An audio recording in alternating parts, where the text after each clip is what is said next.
Looks like it's finally giving us decent loot, and I think it's a specific loot table to Udis, Okay, Pasha. Tusos, Rex, Raptor, stuff like that. Okay, if he raise the loot table in the Genesis,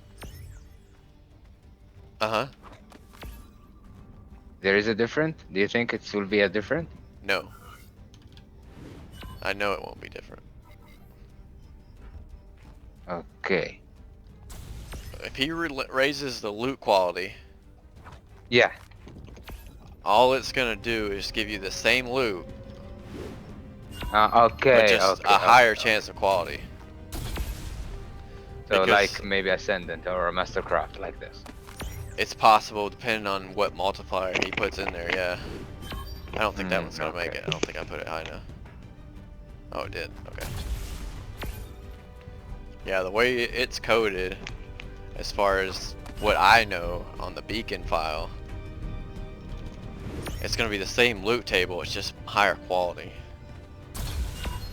Loot table meaning the possible amount of items that you can get. Yeah. It just randomly rolls, you know, from that table, and it's a list. The table is a list of items, and on that list So of maybe items would like be 30. 30 yeah, items, yeah, but say, it yeah. will loot like 7. Right.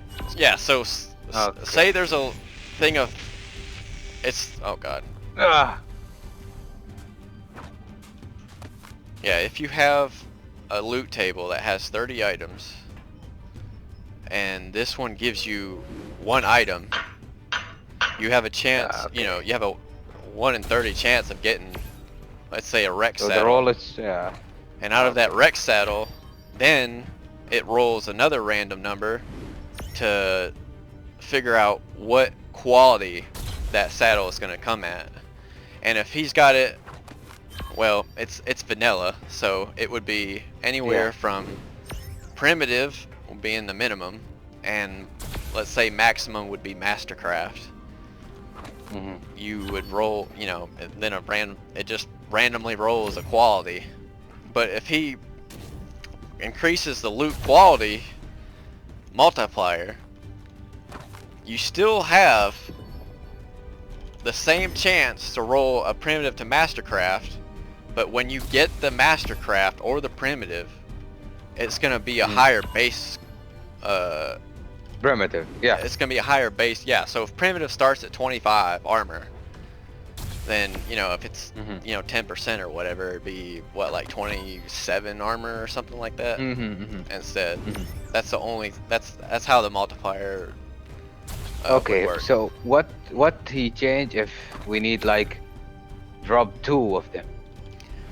We would have to contact or get a hold of the dev kit's beacon file, and then inside that beacon file you have to change the quantity of items from 1 to 2. No, Basha. You're bad now in the volleyball. I know, it's because you're talking to me. Yeah.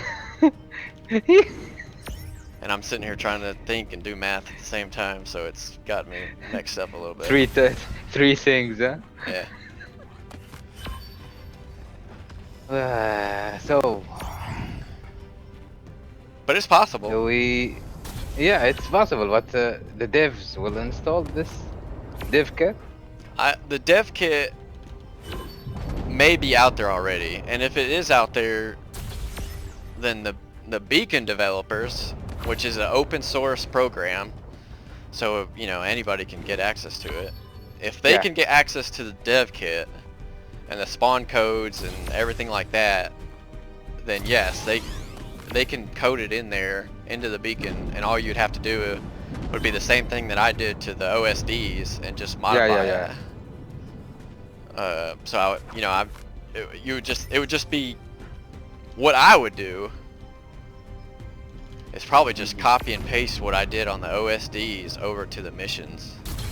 But the thing about this is, more than likely, each one of these missions are going to have its own loot table. So let's say there's 76 missions total, and then each one of them missions. Right, has right. Yeah. has gamma, beta, and alpha. You gotta multiply that 76 by 3 and then change all of them loot tables. So Yeah. yeah, it would be a lot of work to hand pick and customize every bit of it, for sure. Yeah. What do Oh, you got from Alpha? I don't even know. I wasn't looking. Let me check. A ramshackle wooden shield. Okay. I got a ramshackle root shield from the Alpha. Yeah, I got a wooden shield from the alpha.